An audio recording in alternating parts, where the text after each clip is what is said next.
৭১-এর সেই দুঃসহ নির্যাতনের চোখের জল শুকায়নি আজও। ১১ জুন রাতে স্থানীয় আলবদর কমান্ডার মকবুলের নেতৃত্বে লালপুরের পালবাড়িতে হামলা করে রাজাকাররা। বাড়িঘরে দেয়া হয় আগুন।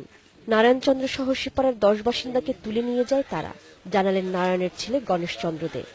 রাজাকার আসার পরে বাইরে আগুন ধরে ফেলছে। আগুন দিয়ে পরে আমাদের গয়ে ঢুকিয়ে আমার বাপে ধরে ফেলছে।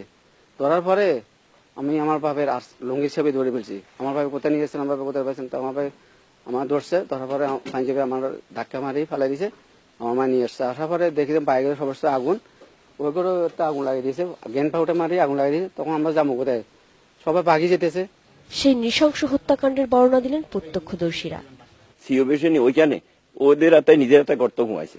গর্ত ঘুমাই ওইখানে একসাথে এদেরকে ব্রাশ ফায়ার করি, ওই গর্তের মধ্যে সব একসাথে মেরে ফেলছে।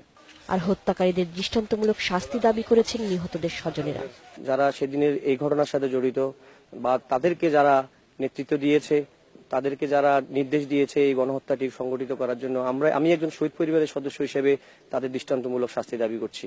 তৎকালীন শান্তি কমিটির নেতা ও জামায়াতের বর্তমান আমির মকবুল আহমেদের নির্দেশেই রাজাকার মোশাররফ হোসেন ও তার সহযোগীরা এই হামলা চালিয়েছিল বলে জানিয়েছেন মুক্তিযোদ্ধারা।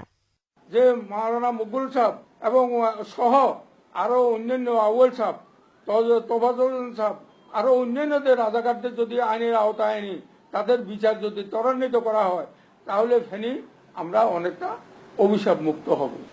সেদিনের সেই নির্মম ঘটনাগুলো নিহতদের স্বজনদের মুখ থেকে শুনেছেন ট্রাইব্যুনালের তদন্ত কর্মকর্তারা। সাক্ষ্য প্রমাণের উপর ভিত্তি করে দায়ী ব্যক্তিদের বিরুদ্ধে যাতে আমরা তাদের অপরাধের খতিয়ান বিজ্ঞ ট্রাইব্যুনালে উপস্থাপন করে বিচারের আওতায় আনতে পারি, তারই অংশ হিসাবে আমি এখানে অনুসন্ধান কার্যক্রম চালাচ্ছি। তবে তদন্তের স্বার্থে অভিযুক্তদের সম্পর্কে এখনই গণমাধ্যমের কাছে কিছু জানাননি তদন্ত সংশ্লিষ্টরা। Independent news desk.